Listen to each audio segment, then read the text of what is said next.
Well, folks, on this edition of Rockposer Chat, I'd like to welcome back a previous guest, in fact. He's a producer, bass player, activist, and also a fellow Whitesnake fan. It is none other than Mr. Fabrizio Grossi. Welcome back. Hey, Dan. Hi, everybody. What's going on? Well, considering the year that we're going through, it hasn't really held you back musically-wise because you've been a busy man. I'm always a busy man. Just unfortunately,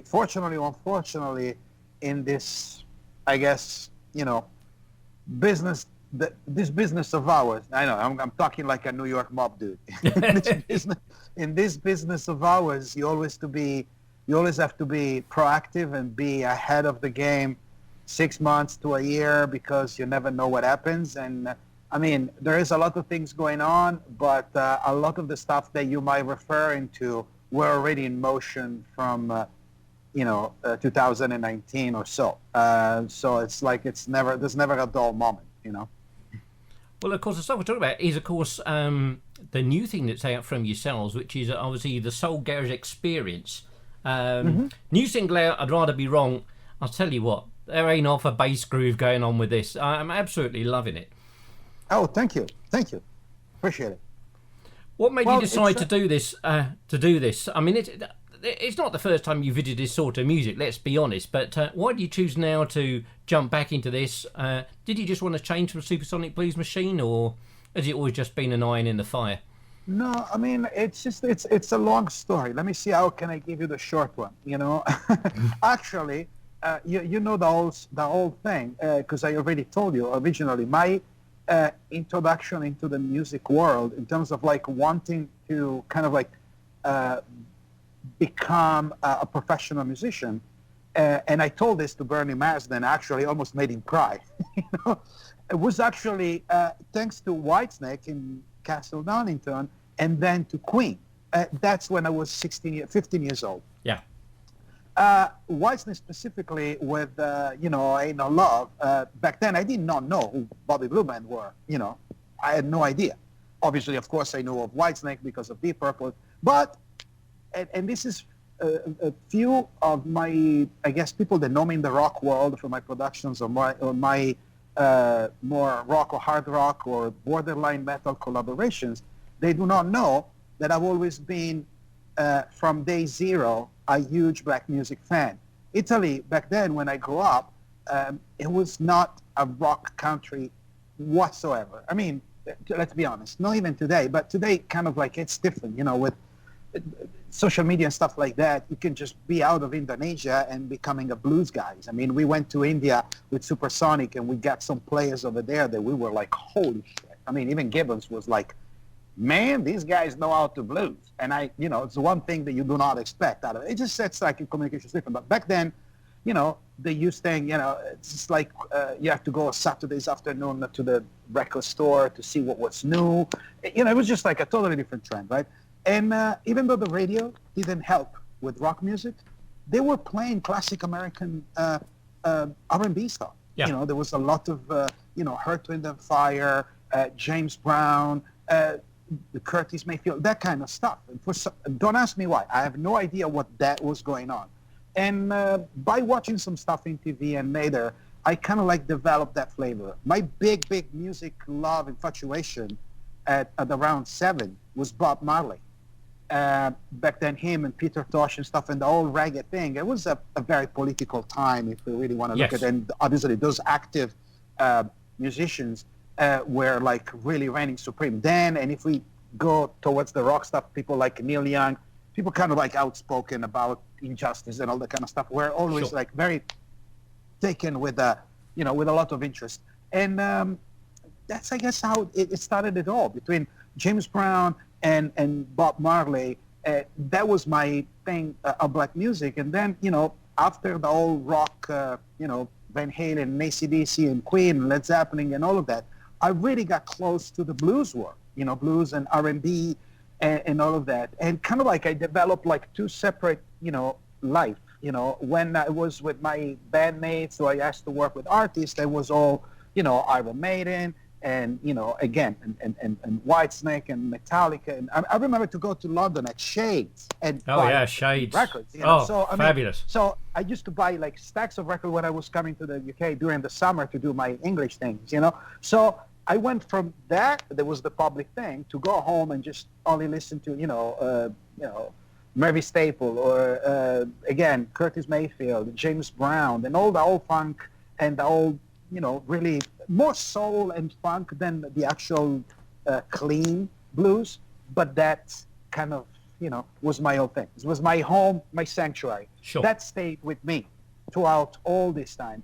And to be honest with you, I ended up in collecting a lot of ideas and a lot of materials in terms of writing that fit that world much more than what eventually Supersonic was. Also, the other thing is now, as you know, I hope you know, Chris Barras, fellow Brighton, is the lead singer and guitar player for Supersonic. And Chris, coming from the UK, has a very strong legacy on which he grew up as a musician. Chris is fantastic. Is very tinted with blues, but the way you guys deal with blues, meaning there is a lot of Gary Moore, there is a lot of Zeppelin, there is a lot of like that kind of stuff, and British musicians and bands, which has always been my favorite in growing up and even now, they have a very, very distinct approach.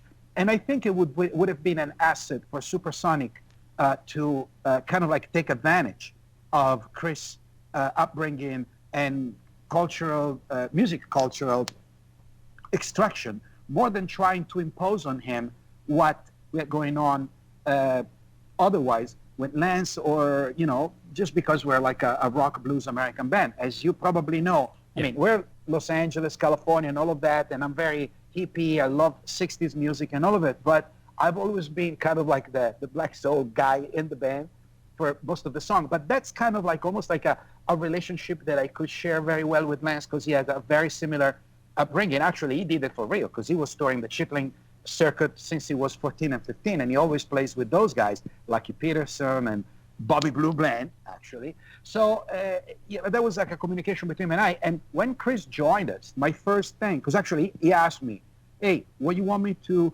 learn? How do I do and everything like that? But you were, listen, of course, learn the song, but the main thing that I wanted to ask you, since you're asking me, my main answer is just come and do Chris. Don't come and try to do Lance, because Lance is already existing. He's doing his thing. Yeah. So when we got together with Chris, it took like an afternoon of rehearsal, like 3 or 4 songs, and we knew that we had it, Plus, it helped the night before, where the Reverend and I kind of like Christianed him to the Hollywood, the Hollywood Strip, and we just got him like a major tequila hangover. So, he showed up at the bed, and Billy says like, now you're ready for the test, and tomorrow you go and play. Let's see how you hold up, young man. So we, and it was magic. It was really great. But I knew that there was something different. And I already had a bunch of songs and idea that were the continuation of California Soul, which is actually Supersonic's second record. Yes. And as you notice in that record, if you listen to it, there are already a lot of more like black influences. And with black, I don't mean blues, because blues is blues, and that's the start of all. I'm talking about more the West Coast and even urban side of black music. It was like more Sly and the Family Stone. There was more Hendrix. Exactly. There was more James Brown and all of that, which was more my baggage, more than Supersonic as an entity. And I didn't want it to turn it into Supersonic Fabrizio's machine. And so I said, you know what, let's leave all this other stuff aside and let's focus on what we're going to be doing from now on. And we did finish a new record. I do not have a release date. Obviously, it's in 2021. And and even if I did, I could not say it, because otherwise the label is going to freak out. But we'll start working on it. Actually, we just got now active, and I'll tell you a bunch of things later. But to go back to the whole story, I ended up using a bunch of those songs and developing on my own. Around that time, the end of 2018 and stuff, we played some shows with Supersonic, and Robert Ford was our guest for the night. one particular night, Kenny Aronoff couldn't play because there was like a legal thing with John Fogerty, and he was already booked in another place, and then he canceled it, then he called him back. Anyways, to make the story short, Stephen Perkins, from Jane's Addiction and Infectious Groove, Porno for Pyres, and No Doubt, and all these great bands, joined us, and we played. And Robin Ford, at the end of the night, told me, Fab, I'm so used to you play with, you and Kenny being in the rhythm section, and it's fantastic because you guys got a sound and all of that. Yes. But what we got, what you guys, you and Perkins and Alex, our keyboard player, that is badass. I mean, and he played with everybody. He's musical director from Natalie Cole to Nelly Furtado to Christina Aguilera, but mainly for Whitney Houston, Bobby Brown, and and a lot of big black soul and funk and R&B artists. So it's got that flavor. He said, the three of you guys together, it sounds like the Doors, but funky. But you should consider doing something. And that kind of like, was like, oh. So I was talking to Perkins on the way back from Kalamazoo. And we decided to start playing. And we started playing around town and playing some other people's music, but rearranged to sound like a funky, 60s decadent California. And kind of like it grew up organically. So I started to kind of like divert some of those songs towards this new outfit. And I was making demos myself. I always do make myself in terms of, that's the melody, that's the BVs. But I always kind of like blueprints for the artist. And, both my wife, who's a fantastic singer, she sings with Supersonic Blues Machine and with Soul Garage Experiences in terms of a backup vocalist. But she has an incredible career, way more impressive than mine. And she really knows what she's doing with the vocals. She's a great studio coach. She said that, why don't you sing this stuff? You sound good on the demos. And everybody was telling me, Fab, you should. And I'm like, yeah, but I don't want to have that responsibility alone. There was a couple of other guys coming around. So Diamond Meeks, that I worked with him in the past, is a finalist from American Idol. Okay. We decided to kind of like come together and do this thing, which is, I consider it my solo stuff because, of course, I'm writing, majority of this, of the music, and I created something that, we're always going to go out and play. There's going to be a rotation of musicians, but I consider it still a band, and that's why I say Soul Garage Experience, because it's a band. I mean, whatever we deliver live, it's a very live experience. It's not just, okay, we're playing the song, and I really need the support of a band, not just a bunch of hired great musicians to come in and play the song. So even though I'm kind of like the leader or the MD, however you want to call it, at the end of the day, this is like, it's a band effort. Yeah. And I can't wait to bring the whole caravan over there for you guys to see it, because it's just, when we play, we're having a lot of fun, but I can tell the people in front are having as much fun as we're having. So, it's very, very uplifting. And now, the record and all of that, so I can get more stuff to release my music, Sorry, that was the short version. I got to say, I mean, listening to the 4 tracks on Spotify, I've said it a million times. People are bored shitless of me saying it. I always say, for me, there's only 2 types of music: the music I like, the music I don't like. I don't care if it's rock, blues, R&B, country, reggae. It doesn't matter. Do I like the song? Yes. Who's done it? Doesn't matter. And that's how I see it. And just listen to it. I mean, even if I hadn't known it was you, I would have still gone, do you know what, this has really got a good groove to it. You can really sort of set back and your foot started tapping and your head started bobbing, and you think, yeah, this puts you in a cheery place, I think is probably the easiest way to say it. Well, I'm glad that, that you dig it and that you're pointing out the thing with the groove. As a musician, as a producer and as a writer, and, not as a bass player, because obviously that's a given, but as a producer and as a writer, I have my own way of computing things and, and dealing with ideas. Is it the best way? I don't know. It's definitely working for me. But that, for whatever reason, forces me to think drums and groove prior to anything. Okay. Whether it's a lyric idea, whether it's a guitar line or a melody that I can, I'm recording on my phone just to document it and can be addressed later.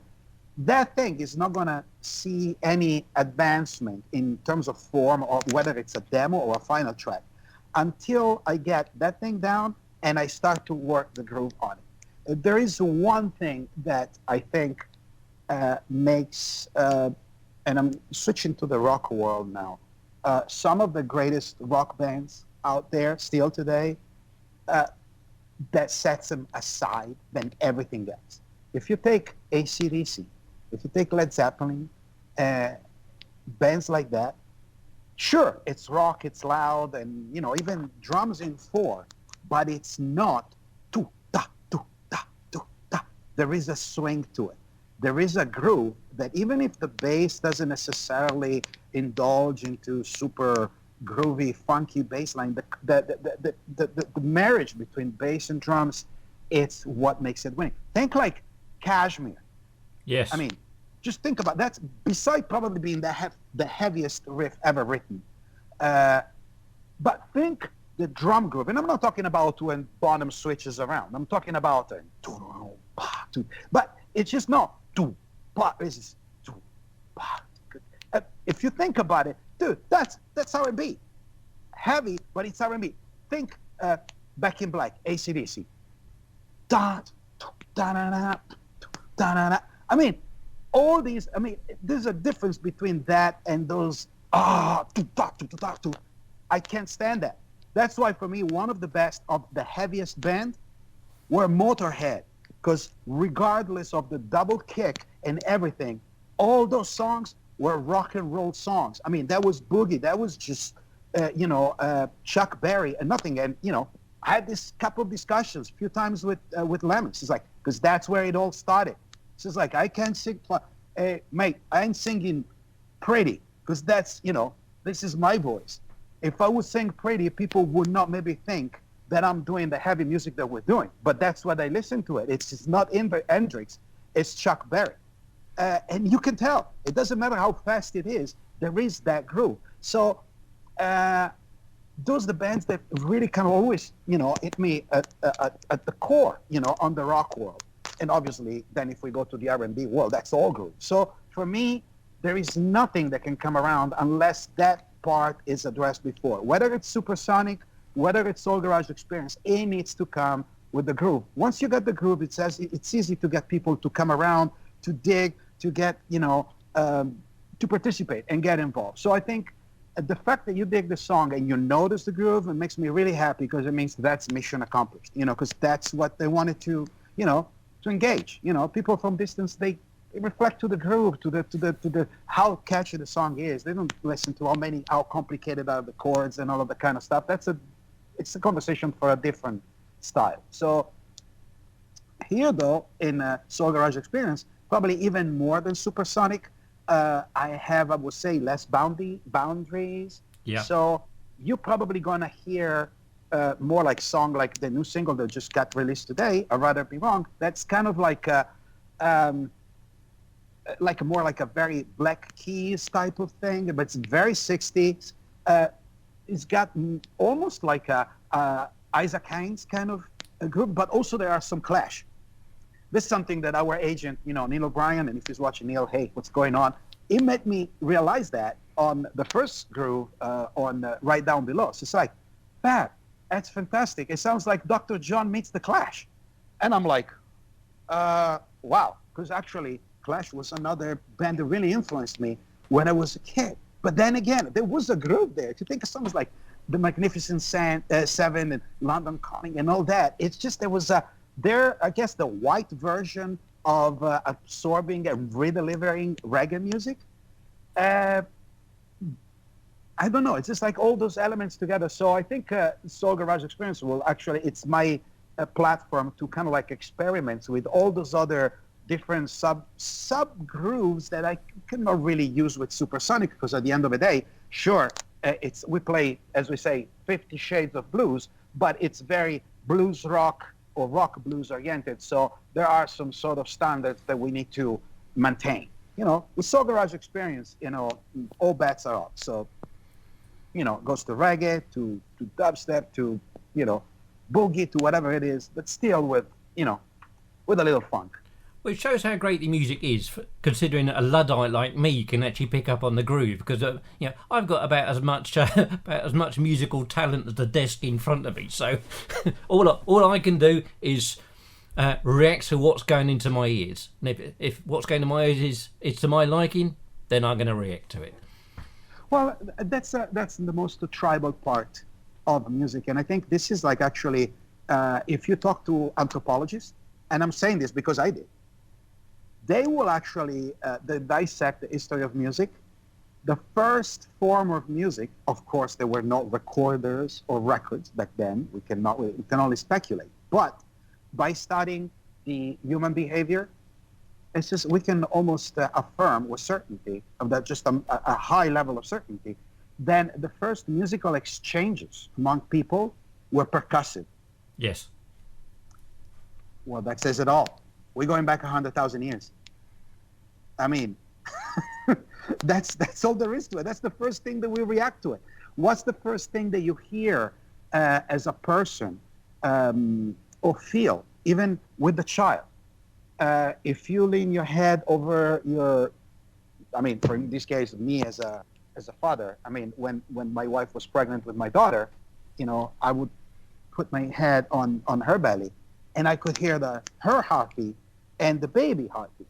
So the heartbeat itself, it's a song, it's a percussive thing, and it makes us, it just gives us a different flow and a just different perception on what's about to come. So I think people that disregard the groove for everything else, sure, it might work, and for sure it works for a lot of people, but I think they're kind of like missing this kind of connection and this kind of point. And that's why I never really did well in Italy, again, at the end of the 80s or in 90s, because the dominance of pop music over there was more like the melody and the lyrics, which is not that I have anything against it. You need to have good words and you need to have melody. Yeah. But everything else always stepped in a kind of like behind the stage or behind the curtains. And it's just like, okay, but we need to make sure people can sing along, and we need to make sure that people remember the words.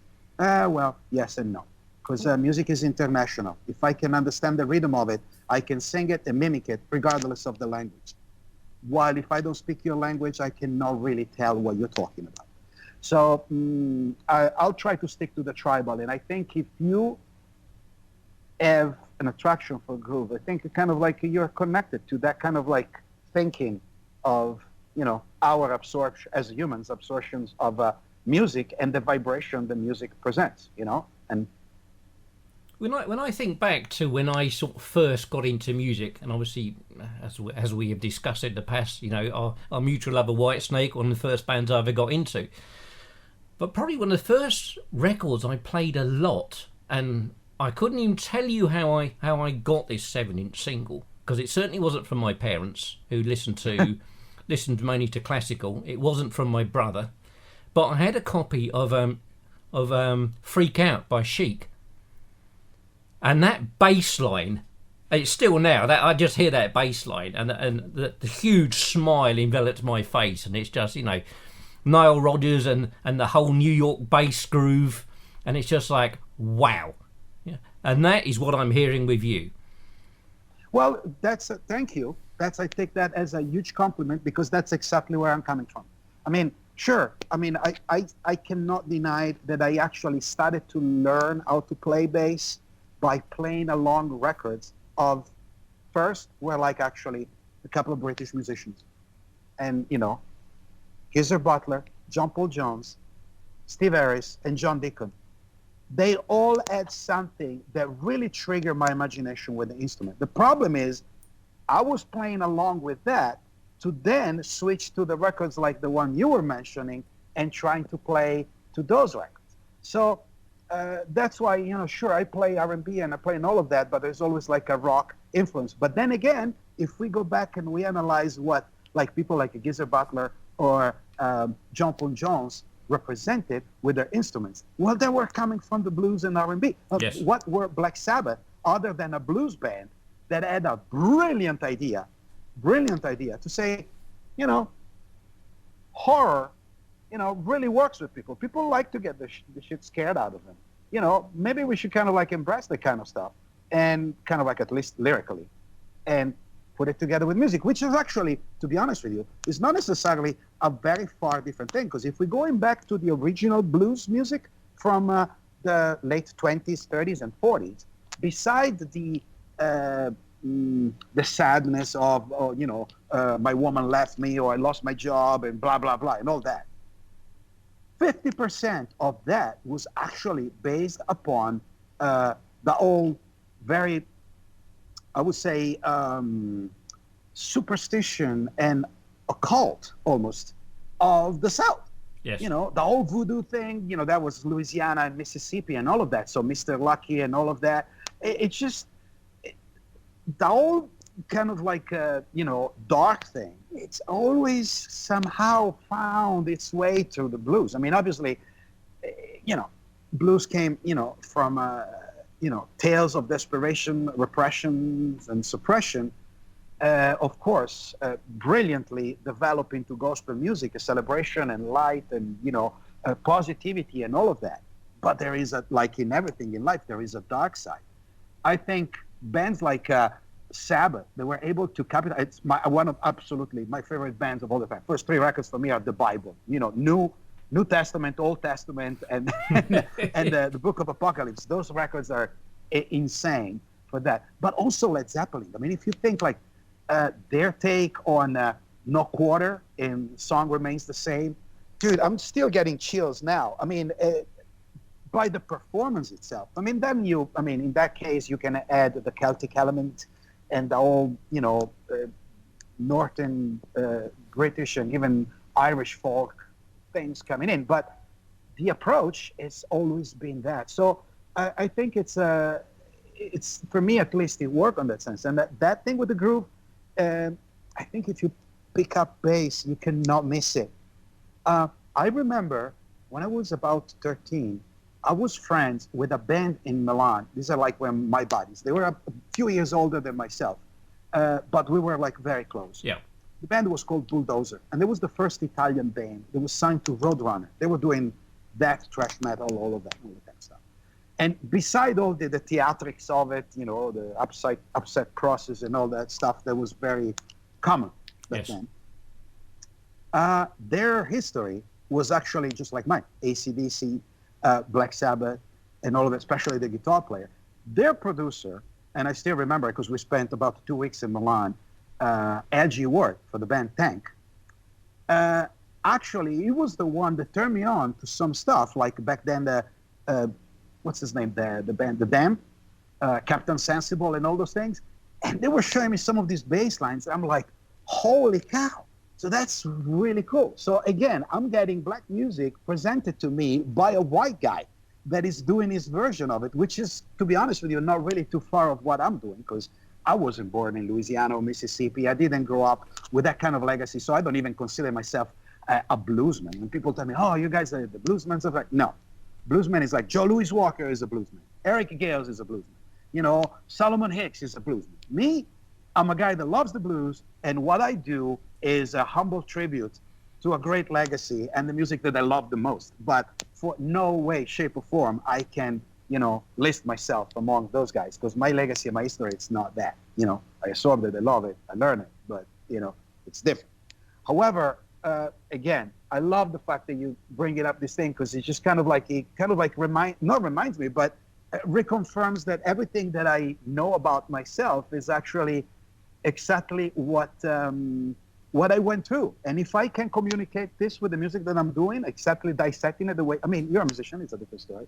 You are around music, you deal with music. So you probably have a fine ear on that sense, so you can easily point out those nuances and, you know, details. But it's great. I mean, I take all this as a compliment.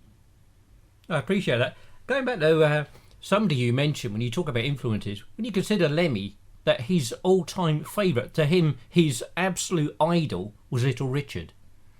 Yeah. Mm-hmm. And you think, to go from that to what he did, you know, some people can't see that leap.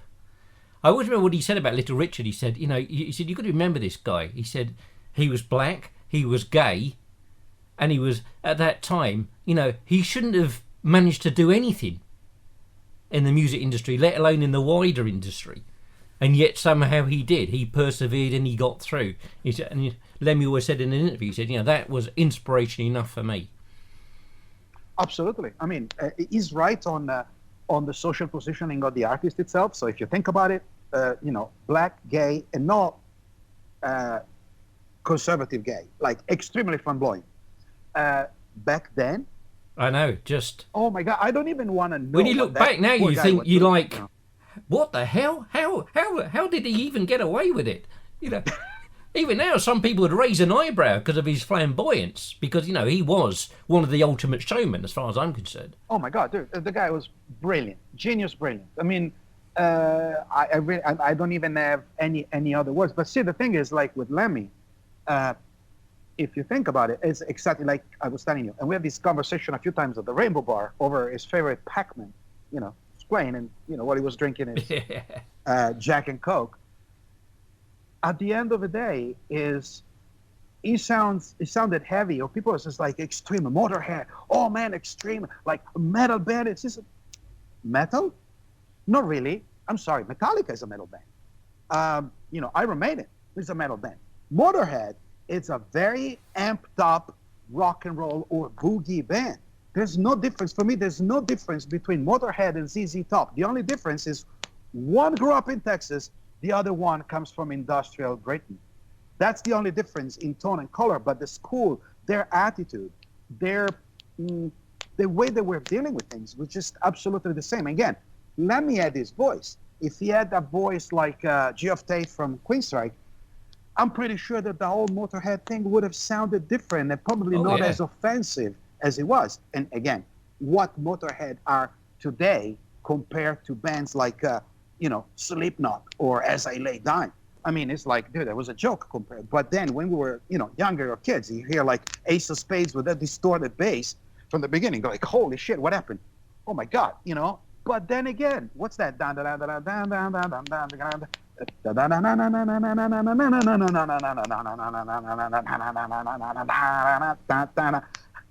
That's what it is. It's Little Richards and it's Chuck Berry. If you slowed it down, then you're listening to a blues track. Yes, exactly.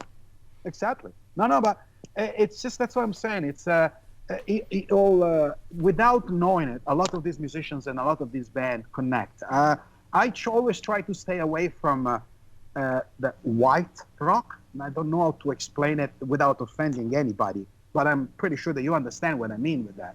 There's always needs to be some sort of particular thing, whether it's the character of the musician, or whether it's the message, or whether it's the overall thing. It needs to have something to hold on to it. Like you mentioning now, Lemmy, getting the inspiration from somebody like Little Richard for the music, sure. But I'm pretty sure that if Lucille or Tutti Frutti, all of that were performed by a white guy on the piano, I'm not really sure that would have had the same impact that he had with somebody as out as of control as Little Richard back then. So, all the music that I love, all the musicians that I love are not only great, incredible musicians, but they have incredible personality, and that comes through their playing. Just take somebody like Jimi Hendrix.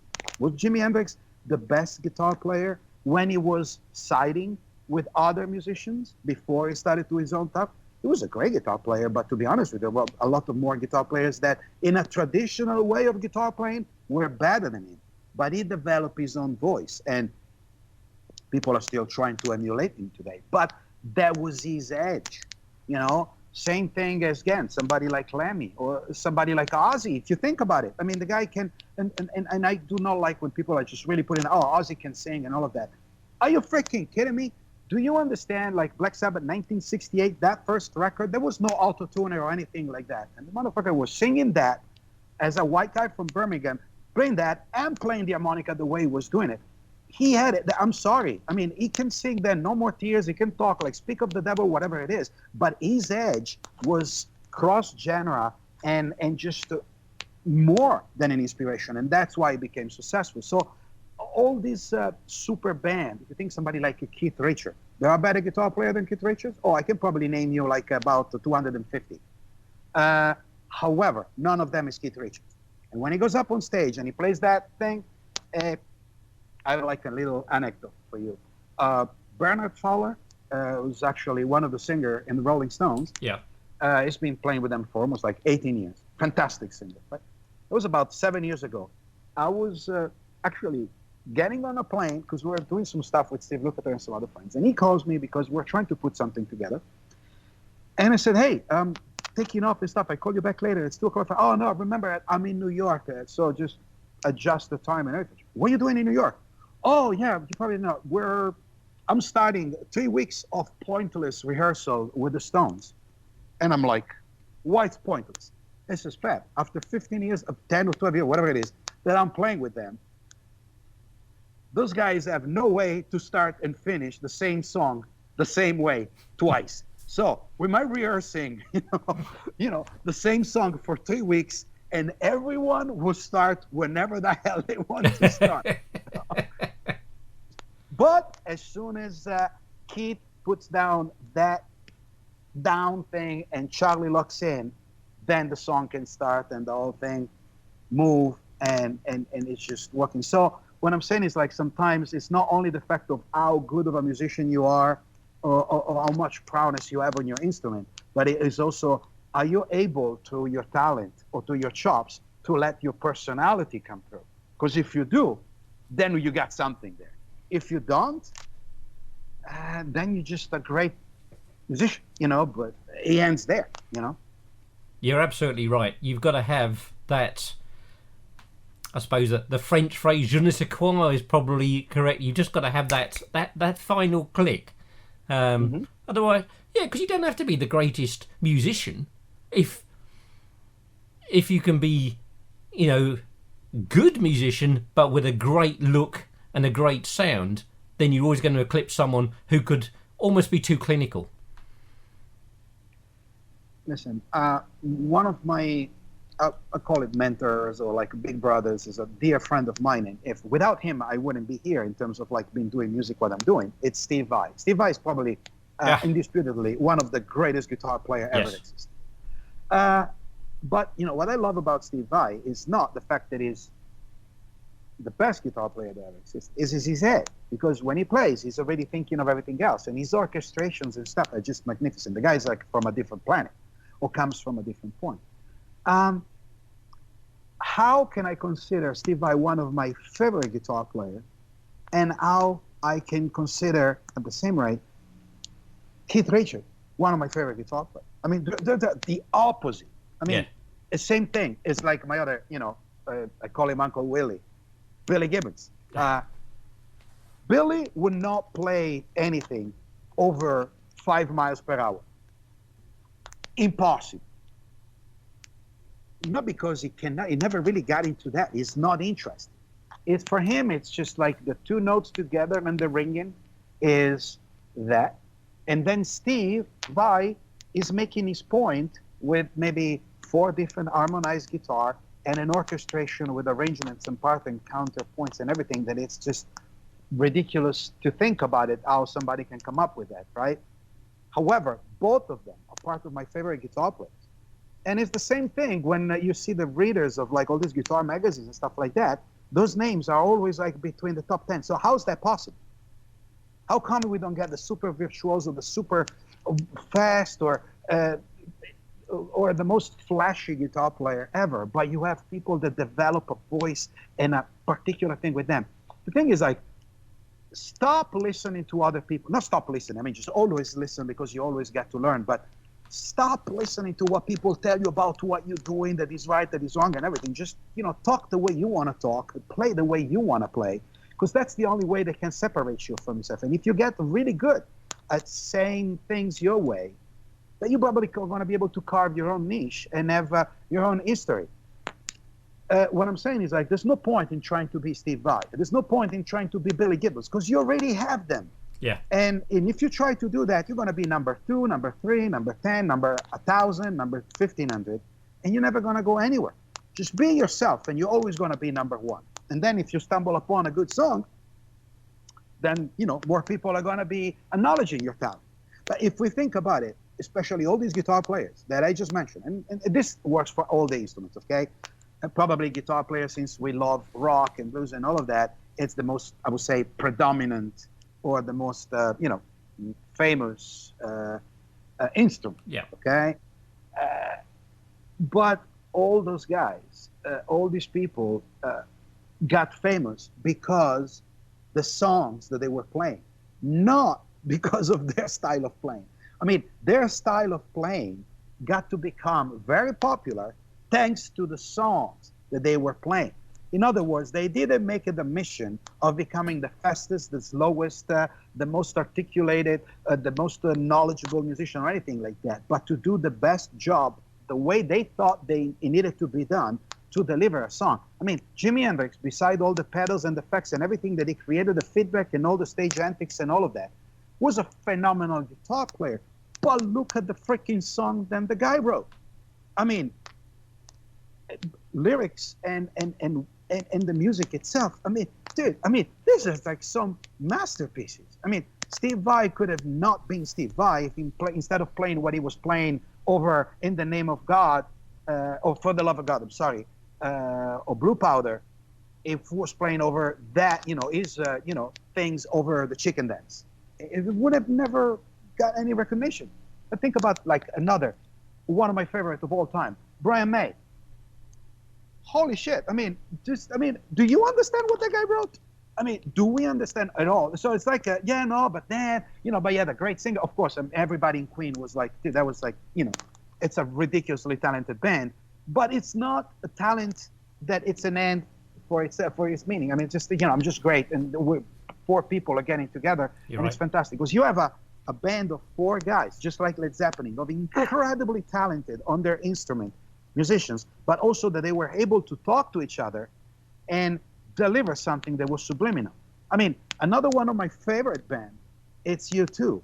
And U2, when it comes down to musicianship, I mean, they're fantastic, but it's not that each one of them shine as being, like, oh my God, as a guitar player, I want to be like The Edge, or I want to be like Larry Miller Jr., or Adam Clayton. Adam Clayton, it's like, for a lot of bass player that I'm talking to, sounds like a rip-off to Cliff Williams, because he's always playing in eighths and all of that with the pick. But dude, do you understand that if you unplug that bass, the whole band, crumbles? Those guys brought their personality. They didn't spend their high school years in developing and just getting to know all the possible chords in the universe, but they figure out their voice, and that's how they're delivering. That's what makes it special. Chili Peppers, the same. You got Flea, that is a monster musician. He plays trumpet, he plays drums, he plays piano, he plays bass. Same thing as John Frusciante, the perfect pitch, to the point where he plays guitar, it's so perfect that he makes sound the rest of the band out of key. And Anthony Kiedis, that is not necessarily Robert Plant as a singer. However, give him the microphone, let him sing his lyrics, and put him on stage. And you need to stand 10 feet away, because otherwise he's gonna bite your head off. So, I mean, we need to see these kind of things for what they are. That's why these bands and why these musicians are like that. It's just because the personality, what they have to say, and ultimately how they're saying it. And unfortunately for us, other musicians, they were saying it in a fantastic way, which is very, very difficult to duplicate and replicate. This is why I like chatting to you, because you explain the musical side of stuff to those of us who aren't musicians in a way that we can understand and totally appreciate the music that we listen to. Fabrizio, as ever, it's been an absolute treat and a joy chatting to you. Loving the music. Can't wait for you guys to pop back over the pond. Tell me about it. Saw you. Can I make a couple of plugs before we say absolutely, of course. Okay, cool. So perfect. We were talking about Soul Garage Experience. Soul Garage Experience is, like I said, my solo band and everything. So I invite everyone to please visit the website, whether it's FabrizioGrossi.com or SoulGarageExperience.com. You'll land on the same place.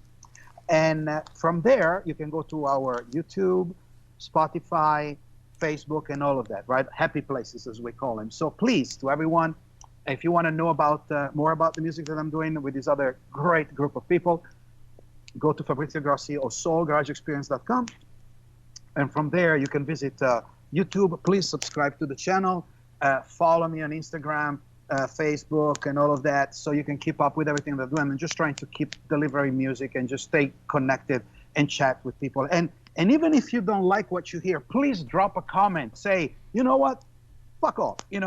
I will appreciate that, because that means that you listen to something, and it's not just like a browsing through. And that's when it comes down to Soul Garage Experience. That, by the way, everything that we do has a very important meaning for the community, because I'm supporting several different charities. Yes. It's like a guitar for vets, and also Upward Bound Home, which is a homeless charity that is very, very important in Los Angeles for what we're living. And I know you guys are dealing with the same situation in the UK as well.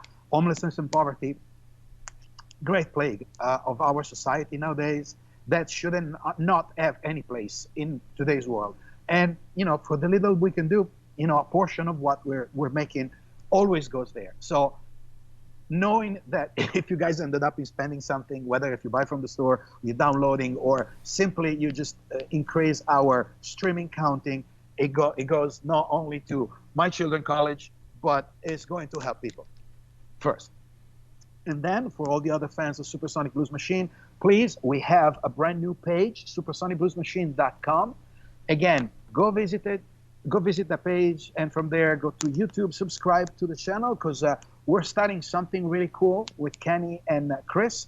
It's called Supersonic Talks, where we answer questions from fans. And actually, it's very humoristic, but very in-depth, kind of like music analysis. Just check it out, because it's really fun. And this is all in anticipation of the announcements of the new record and all the work that we're going to be doing, hopefully. And that's all pretty much. And I really, really hope to, come back to the UK very, very, very soon. It's one of my favorite places in the whole world. So, that's all I have to say. Fabrizio, thank you very much indeed. Thank you, Dan, and thanks everybody. Happy holidays, and be cool, man. Be good, guys. Take care of each other.